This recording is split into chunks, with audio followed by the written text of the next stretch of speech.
اور گزشتہ رات بھارت نے جارحیت کر کے فاش غلطی کی ہے، اس کا خمیازہ بھگتنا پڑے گا۔ وزیر اعظم شہباز شریف نے مودی سرکار کو واضح پیغام دے دیا۔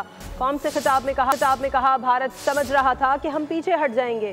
شاہینوں نے دشمن کو ایسی کاری ضرب لگائی جس کا زخم وقت کا مرہم بھی نہیں بھر سکے گا۔ بولے وطن کی حفاظت کے لیے خون کے آخری قطرے تک لڑنے کے لیے تیار ہیں۔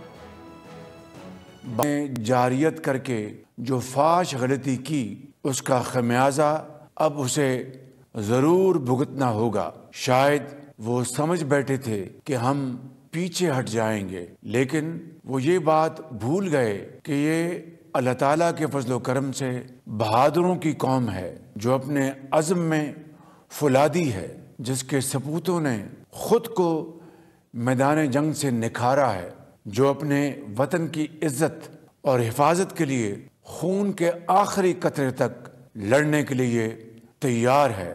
میرے عزیز ہم وطنوں، گزشتہ رات پوری دنیا نے دیکھ لیا کہ عددی اعتبار سے کئی گنا بڑے دشمن کو گھٹنے ٹیکنے میں صرف چند گھنٹے لگے، صرف چند گھنٹے، اور خدا تعالیٰ کے فضل و کرم سے ہمارے شاہینوں نے فضاؤں میں ایسا طوفان برپا کیا کہ دشمن چیخ اٹھا۔ بھارت کے 5 جنگی طیارے جو ان کا غرور تھے اب صرف راکھ ملبہ۔